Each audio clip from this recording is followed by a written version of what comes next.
Hola, buenos días, es Nico.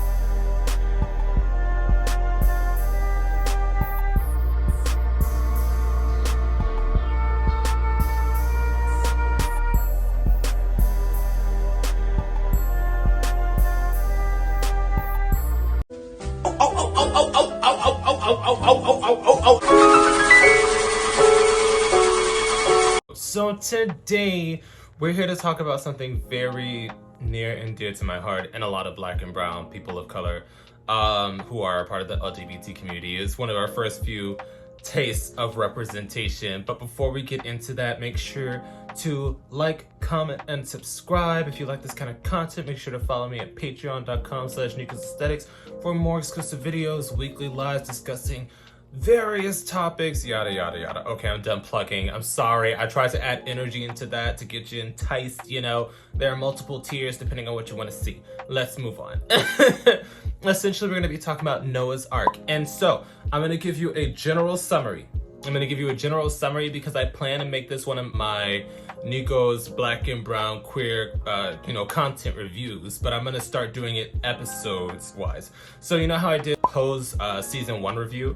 I'm thinking about watching more episodes of Noah's Ark again because I've watched the series twice, but that was like a year or two ago. And then Logo took it off of YouTube and now they put it back on YouTube. So I'm gonna start watching the episodes. So far I've watched episode 1 again and now I'm on episode 2. So by the time I get to like episode 5, I'll do a mini summary and we can like do a watch kind of thing, you know what I mean? Like we all sit down, we all watch up to like episode 5 and then we continue on and we talk about it within the video and it'll just be fun. I know that sounds a little lame, but it's like a virtual book club, if you will. We all watch like 5 good episodes, we come back, we discuss it. I'm gonna do this, I'm gonna commit to it. If it's one thing I commit to, it's watching Noah's Ark.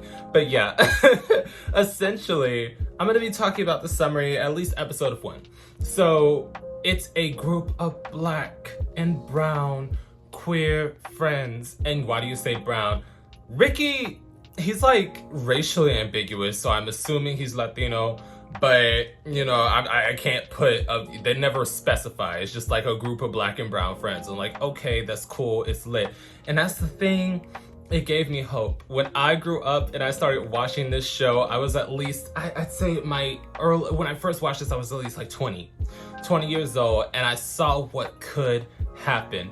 A friend group of queer Black and brown men that just bounce comedy off each other. They're there for each other, they support each other. And the show has such varied representation and such good representation.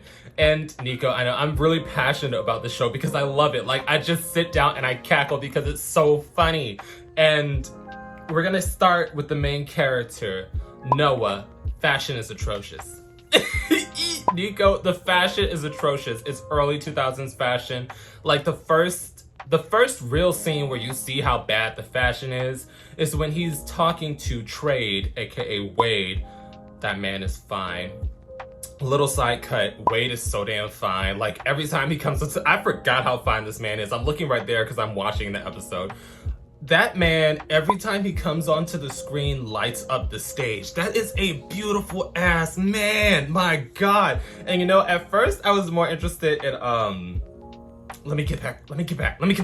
Okay, so Noah's fashion is atrocious. She walked onto this scene with a cropped cut jean jacket and a vest sucking in her waist and some tight pants. I was like, girl, this is 2000s.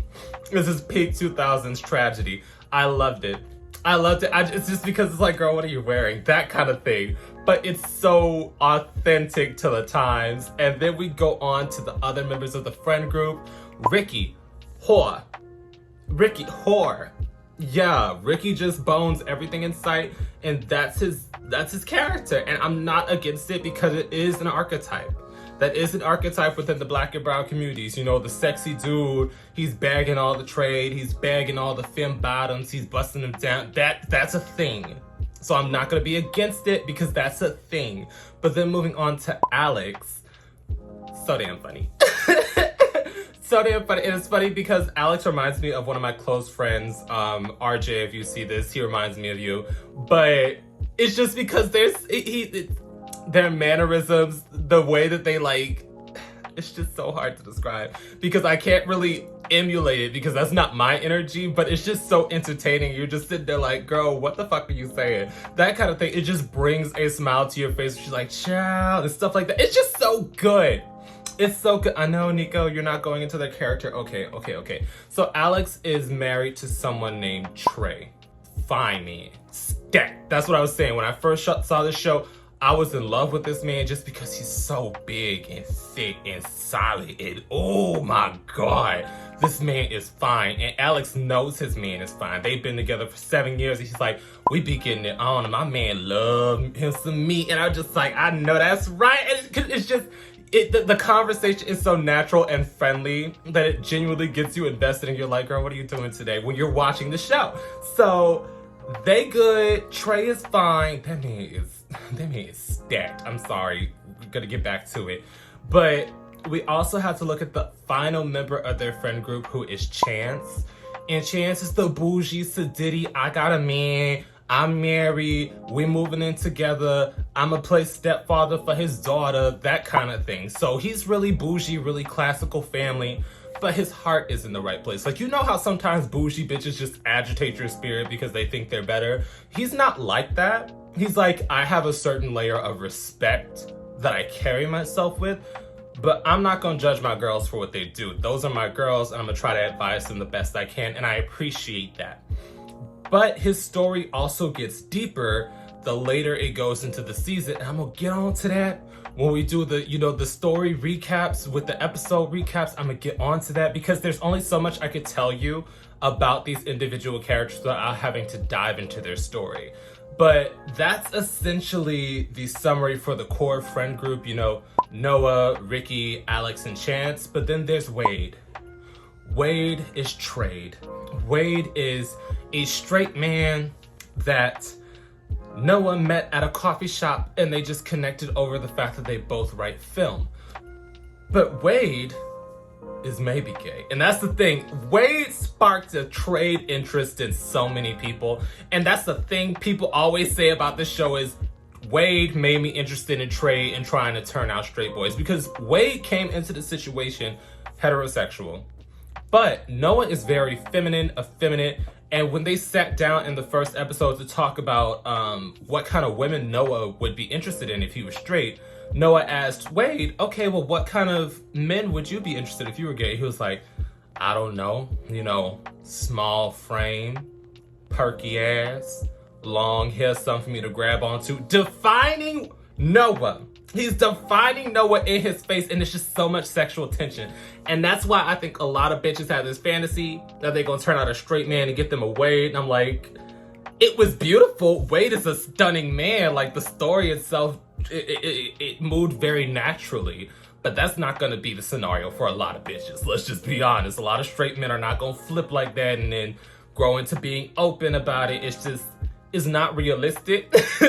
The rest of the show is very realistic. This is not realistic, so I want y'all to know that when you're going in. But I would definitely recommend, if this is the kind of content that you're interested in, if you're gonna join me for the episode recaps, know that all of the show is on YouTube now. Logo put it back onto their channel. So all you have to do is search Noah's Arc Episode 1, and we can get started. Because by next week, I'm hoping by next Friday's video, we can do at least episodes 1 through 5. And I'll give you a recap.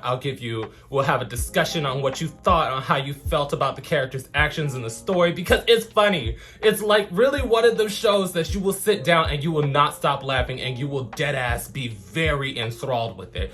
This is my third time watching this. Trust me, if you like the skinny, if you liked Pose, if you like those kind of reviews and those suggestions that I gave you, definitely join me for this one, because this one is true Black and brown queer representation with a various color shade, with a varying form of, different archetypes. It's just something that is so necessary to our culture, and I'm actually very hype about it. So I'm gonna stop geeking, because y'all know I'm geeking right now. I'm usually not this energetic about topics and happy, but this is something I definitely want us to dip into. So if you're willing, sit down, watch a solid 1 through 5 episodes throughout the next week, and then we could just sit down and talk about it. But yeah, Boop. And once again, a quick thank you to all my patrons on Patreon, and a quick shout out to my third eye tier patrons. Your support means everything to me and helps me do this a lot more smoothly. I will also be listing this week's live stream topic in case anybody wants to join in on the fun. I will see you guys there.